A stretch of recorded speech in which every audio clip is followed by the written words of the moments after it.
Bonjour à toi, ici Mademoiselle Sou et aujourd'hui on va parler encre à alcool et comment réaliser des illustrations figuratives avec. Donc c'est parti, on y va.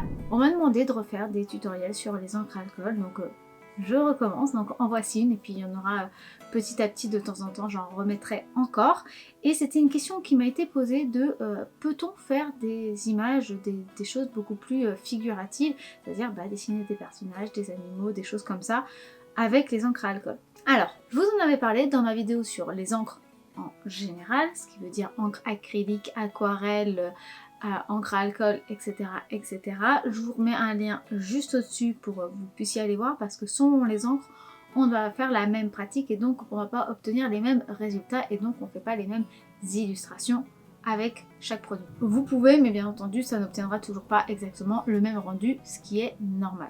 Pour les encres à alcool, il y a différentes techniques qui existent. La technique la plus utilisée, la plus courante, internationalement parlant j'entends, c'est de travailler sur du papier synthétique, donc du papier Yupo, ou sur des supports plastiques, donc du verre, du PVC, ce genre de matériaux, ce qui va vous permettre d'avoir justement quelque chose qui ne va pas absorber l'encre et qui va vous permettre de obtenir des textures, des volumes un peu intéressants avec l'alcool et l'encre qui va justement faire des sortes de cellules, de faire des sortes de matières un petit peu organiques qui amènent des textures super intéressantes, mais du coup ça reste en grande majorité de l'abstrait. Après je sais que maintenant ça se fait de plus en plus d'utiliser les encres à alcool sur du papier classique. Maintenant quand vous faites ce genre de technique, eh bien le papier va absorber énormément votre encre à alcool. Et du coup, le fait qu'elle soit à alcool ne sert pas à grand chose en fait, puisque du coup, elle est bue. Donc vous aurez beau remettre de l'alcool, ça changera pas quelque chose. L'encre à alcool étant en plus diluable uniquement à l'alcool, ça réagit pas forcément très bien à l'eau, c'est pour ça que c'est une encre à alcool, d'où son nom. C'est vrai que c'est pas non plus l'encre la moins chère. Maintenant, on a Action qui propose des encres moins chères, donc c'est pratique. Je vous en ai d'ailleurs parlé dans une autre vidéo, je vous mets un lien encore juste ici. Mais du coup, c'est vrai que c'est pas forcément ce qui est le plus évident à manipuler parce que si vous prenez un pinceau, ça a tendance à sécher vite et à se butiner. Si vous remettez de l'encre sur de l'encre, ça réactive. Donc bon, bref, vous l'aurez compris, l'encre alcool, c'est une matière, un matériau qui est assez particulier à travailler, qui a vraiment des réactions propres à lui-même. Et donc il va falloir s'adapter en fonction. Aujourd'hui je vais vous parler de deux techniques pour obtenir du figuratif avec ces encres là, donc c'est parti, on y va. Pour les deux techniques je vais utiliser du papier Yupo, donc le papier synthétique. Attendez, je vous montre. Pour le papier, je vais utiliser le papier Yupo, donc c'est un papier synthétique, donc c'est du plastique, vous le touchez, vous sentez que c'est extrêmement plastifié en fait, donc ça va permettre de vraiment être extrêmement lisse et imperméable, ce qui va obtenir des effets très intéressants pour l'encre à alcool qui a vraiment cette propriété là d'amener des auréoles, des couleurs très, très vibrantes, très saturées qu'on aura plus difficilement mais qu'on peut obtenir avec d'autres encres. Pour la première, on va partir sur à peu près le même concept que quand on travaille sur de l'abstrait, c'est-à-dire qu'on va prendre de l'alcool, donc de l'alcool isopropylique, c'est-à-dire que c'est un alcool qui est plus ou moins pur mais qui permet de ne pas avoir de colorants autres ou d'autres produits chimiques qui fera que ça va réagir avec l'encre et faire des réactions un peu étranges. L'alcool isopropylique, vous pouvez la trouver partout. Généralement, vous pouvez la trouver en pharmacie, mais c'est vrai que maintenant on l'achète souvent sur Amazon parce que c'est là où on peut l'avoir en plus grosse quantité à moindre coût. Même si, bon, avec la situation qu'il y a eu ces dernières années, le prix de l'alcool isopropylique a flambé, sans mauvais jeu de mots. Donc voilà, mais ça reste accessible là-bas. Je vous mets de toute façon toutes les informations dans la barre d'infos juste en dessous, donc n'hésitez pas à aller voir pour reprendre toutes les infos dont vous avez besoin. Donc je prends mon papier Yupo et il n'y a pas vraiment de raison, mais je vais le tendre en fait, c'est surtout pour pouvoir le déplacer à ma guise parce que c'est une habitude que je prends avec mon papier, et je vais prendre mon alcool ainsi que mes encres à alcool de la marque Jacquard qui sont à la section Pignata. Donc j'ai pris des teintes un petit peu automnales, j'ai un petit souffleur en plastique pour souffler et c'est parti. Je commence par mettre déjà un petit peu d'alcool isopropylique transparent donc, et ensuite je vais placer un peu de couleur avec mes encres Pignata. Donc j'essaye de déplacer un petit peu pour amener un petit peu déjà de mouvement avant même de souffler. Je rajoute plusieurs teintes et je vais même remettre un petit peu d'alcool par endroit pour essayer de diluer et pastelliser un petit peu tout ça pour que ça soit un peu plus dégradé avant même de souffler, ce que je suis en train de faire maintenant. Donc là, je souffle vers 4 directions. Et puis en fait, j'ai pas trop aimé le résultat, donc j'enlève le surplus de ce qui me plaît pas. C'est l'avantage, c'est qu'on peut enlever ce qui est en trop. Et je vais rajouter du jaune parce que je trouvais que c'est ce qui me manquait et que ça manquait d'un côté un peu vibrant. Donc voilà, je rajoute du jaune, de l'alcool, je souffle et je vais faire petit à petit mon mouvement pour qu'il y ait une partie qui parte vers le haut et une partie qui parte vers le bas avec le milieu qui est la trace plus rouge que vous voyez. En fait, je vais essayer de faire un papillon et pour ça, je veux déjà essayer de indiquer un petit peu où sont les ailes de mon papillon. Donc vous voyez le corps, c'est la partie vraiment rose et je vais gommer ce qui est un petit peu en haut parce que du coup il va y avoir sa tête et donc j'ai pas trop envie qu'il y ait trop de couleurs et que ça soit un peu trop gros. Donc là j'ai laissé sécher et je fais une deuxième couche, ce qui va permettre d'avoir un peu plus d'intensité, de saturation dans mes couleurs et amener un peu plus de texture. Et maintenant qu'on a fait ça, on va le laisser sécher. Maintenant que c'est sec, on va pouvoir se mettre à obtenir réellement quelque chose de figuratif. Là, on a vraiment juste mis des couleurs, des bases. Et là, maintenant, on va passer au motif, à l'élément figuratif. Pour cela, on va partir sur une encre. Alors là, par contre, je vous conseille de partir sur autre chose qu'une encre à alcool pour que ça ne réagisse pas avec les encres à alcool qui est en dessous. Si vous remettez là, maintenant, tout de suite, même sec, de l'encre à alcool, ça va réagir. Donc, pensez plutôt à prendre une encre acrylique ou prendre un feutre, prendre des Posca, mais voilà, essayez de prendre quelque chose qui va ne pas trop appuyer sur votre papier pour ne pas gratter l'encre à alcool et surtout qui n'est pas fait à base d'alcool et qui ne va pas réagir avec l'alcool. Moi je vais utiliser un pinceau à encre de Chine et je vais pouvoir l'utiliser parce qu'en plus c'est une plume. Donc voilà, moi mon pinceau que j'utilise c'est ça, c'est un Pentel, c'est une marque japonaise et c'est donc une pointe en poil et quand on l'ouvre, alors là, attention, elle est vide maintenant, mais on rajoute des cartouches d'encre. Mais là, vous voyez, ma cartouche d'encre est complètement vide. Je la change bien entendu avant de commencer et je vais m'attaquer au corps du papillon, bien entendu, avant de passer à ses ailes. Je fais sa tête, je commence à placer ses antennes et je vais amener toute une structure de son corps. Puis je vais tenter petit à petit de placer des ailes en plaçant juste 2-3 traits et une fois que je suis contente de la forme que j'ai dessinée, que j'ai placée, et bien je vais rentrer dans les détails en rajoutant des rainures au milieu, en rajoutant du contraste et des épaisseurs sur les côtés, ramener un peu plus d'arrondi au niveau du haut et du bas et voilà. Je vais faire ça sur tout le long de mes ailes. Ce qui est d'ailleurs le cas. Là, vous voyez, je vais rajouter un peu plus de traits au niveau de l'extrémité pour amener un peu plus de texture. Vous voyez, je vais gommer vraiment ce qu'il y a en trop. Là, il y avait un petit peu trop d'encre rouge, je trouvais. Donc, je rajoute bien de l'encre isopropylique. Je laisse un tout petit peu agir. Et puis, je vais frotter avec un mouchoir ou un coton-tige, ce serait un peu plus précis. Je laisse sécher et je repasse avec mon pinceau pour remettre du noir et cacher du coup ces effets un peu floutés. Là je rajoute un tout petit peu d'encre avec un bout d'un pinceau pour justement remettre un peu de couleur vu que c'est devenu un peu grisé vu qu'il y avait déjà un petit peu d'encre noire à la base. Voilà, donc je rajoute un petit peu de touche et une fois que ça c'est bon, on laisse sécher. Et voilà le résultat. Ça nous permet d'obtenir des couleurs très vibrantes avec une texture qui est très intéressante. On peut remettre par-dessus un motif, ce qui permet là d'obtenir un petit papillon. Et voilà, ça permet d'avoir du figuratif tout en ayant les couleurs des encres à alcool. Ces beaux effets de texture très intéressants, de cellules, de motifs très organiques.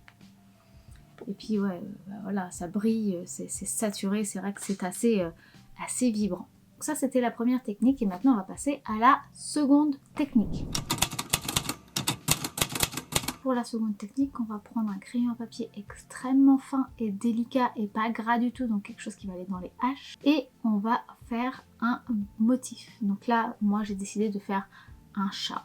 Et je l'ai fait en silhouette, donc j'ai fait vraiment de profil pour bien qu'on reconnaisse la forme du chat. Une fois qu'on a vraiment ce contour très très simple, vraiment n'appuyez surtout pas sur votre papier pour ne pas laisser de traces. Et une fois que c'est fait, on va utiliser un ami dont j'ai déjà parlé qui est le fluide de masquage ou aussi communément appelé le drawing gum. Donc là moi j'utilise celui de la marque Monali. Donc là il est en petit pot, vous voyez, il faut remélanger régulièrement parce que souvent il y a un dépôt qui se fait en bas.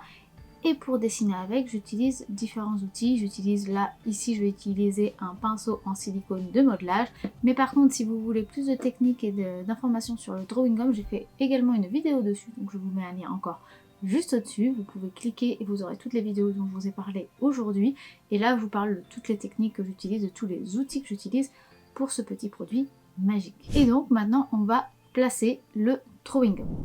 Je commence par prendre mon petit outil de sculpture, à le tremper dans le pot de drawing gum et je vais faire tout le contour de ma silhouette.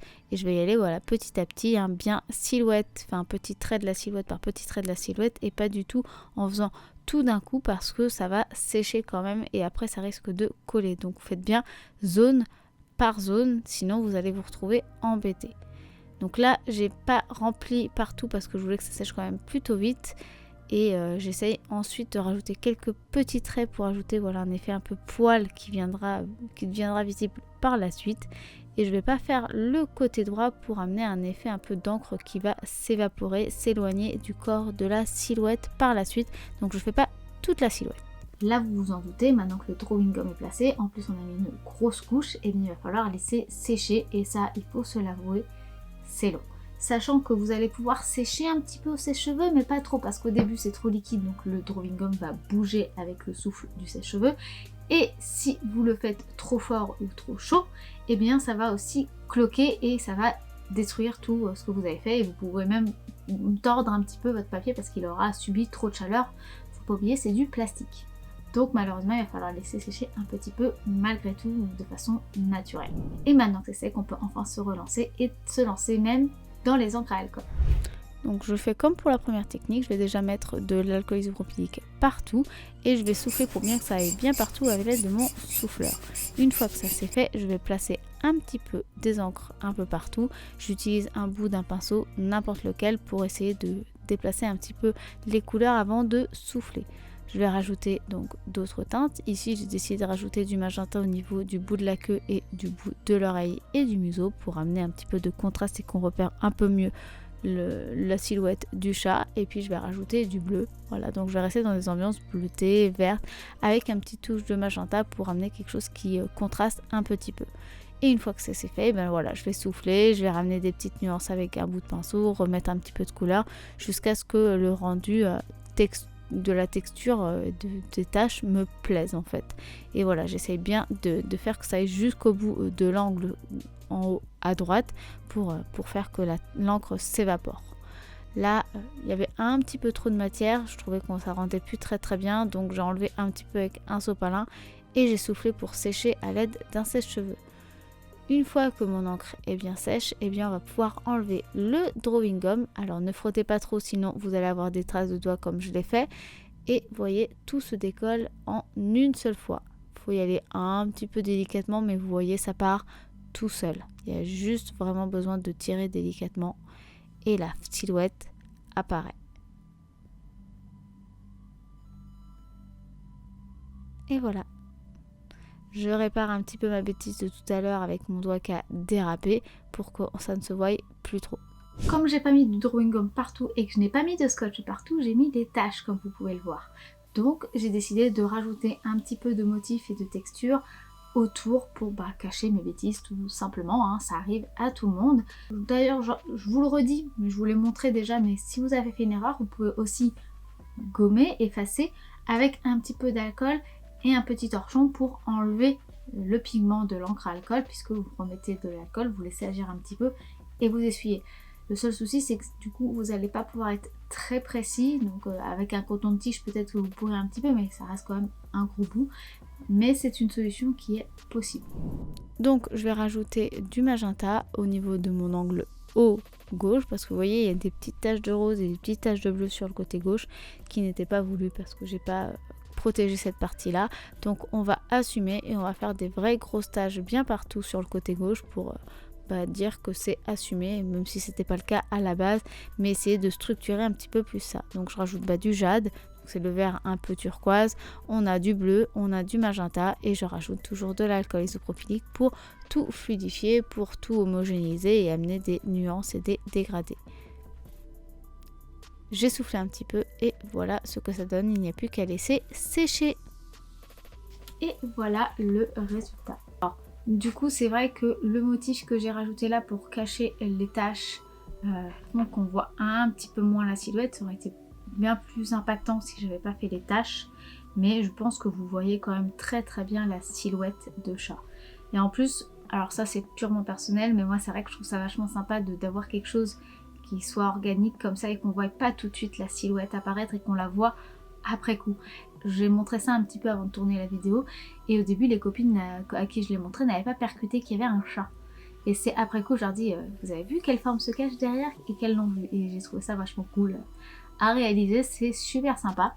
Je vous avoue que c'était un test pour moi le drawing gum. Je me suis dit que ça devait marcher puisque le drawing gum c'est quelque chose de un peu latex siliconé, donc je me doutais que ça allait pas accrocher à ça. Et je me suis dit que ça irait, mais j'avais un peu peur de la réaction avec la colle. Donc là je peux vous le dire, ça réagit bien avec l'encre à alcool et en plus ça vous permet d'obtenir de très très beaux résultats et je trouve ça super sympa. Donc si vous voulez obtenir des effets figuratifs avec le drawing gum, c'est juste génial. À savoir par contre, c'est que faut surtout pas toucher avec vos doigts l'encre à alcool si vous mettez pas de vernis acrylique par dessus, parce que par contre c'est que c'est fixé, mais ça peut quand même réagir un petit peu au doigt. Je vais vous montrer juste délicatement comme ça. J'ai un petit peu de rose sur le doigt. Voilà, c'est pas grand chose, mais là par exemple ici, la trace que vous voyez là, et bien c'est la trace de quand j'ai voulu tirer au départ sur le drawing gum parce que je suis allée un petit peu trop loin. Voilà, c'est des petites choses à savoir, mais faites attention quand vous allez enlever votre drawing gum. Voilà, j'espère que ces petits tutoriels pour vous montrer comment réaliser des illustrations figuratives avec de l'encre à alcool vous aura inspiré, vous aura un petit peu aiguillé. Malgré tout, je continue à vous dire que voilà, si vous voulez partir sur des choses un petit peu texturées, mais que vous voulez utiliser du papier classique ou des choses comme ça, je vous conseille d'aller plutôt vers des encres aquarellables ou des encres acryliques. Ça après c'est à vous de voir, c'est pas forcément le même budget, c'est pas non plus les mêmes résultats. Mais je vous assure que déjà de l'un ce sera plus simple à manier, ça vous coûtera moins cher et ça se trouve maintenant de façon aisée. Il y a énormément de magasins de loisirs créatifs qui en proposent. Donc franchement c'est pas ce qui coûte le plus cher contrairement aux encres à alcool en fait. Enfin bon, ça c'est voilà, c'était juste pour vous le rappeler, mais en tout cas j'espère que tout ça vous aura un petit peu aiguillé et vous aura un petit peu diverti, un petit peu inspiré. Si cette vidéo en tout cas vous a plu, n'hésitez pas à la liker si ce n'est pas encore fait. Vous pouvez commenter et partager la vidéo, ce qui m'aiderait un petit peu à me faire connaître et puis ça me motive toujours plus à pouvoir vous proposer de nouvelles vidéos.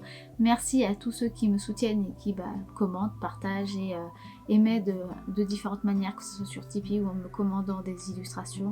Merci beaucoup, franchement ça me fait vraiment beaucoup de bien de savoir que ce que je vous propose vous plaît, donc merci encore à vous. Merci d'ailleurs aux nouveaux abonnés, bienvenue, j'espère que la chaîne vous plaît. N'hésitez pas d'ailleurs à vous abonner si vous découvrez la chaîne et à cliquer sur la petite cloche en bas pour ne rater aucune de mes vidéos. Et puis sur ce, moi je vous dis à la semaine prochaine, dimanche midi pour une nouvelle vidéo et je vous fais des bisous. Bye. J'espère que le focus n'a pas fait trop de bêtises. J'ai pas fait attention. J'ai enfin calibré avec mon téléphone pour avoir un retour. Je ne savais pas que c'était possible. Mais du coup, j'ai pas fait attention à savoir si le focus il marchait mal ou pas, puisque dans mes précédentes vidéos, il a décidé de me troller un petit peu beaucoup le focus, alors que je règle toujours de la même manière, le même réglage en bas, le même espacement entre nous deux, tout ça. Et ouais, en ce moment, il a décidé de dire genre. Voilà, hein, donc du coup, il est un peu embêtant. J'espère que ça ira pour moi pour le montage. Désolée à la moi du futur si le montage est une galère. Et désolée à vous si du coup j'ai pas réussi à bien tout régler.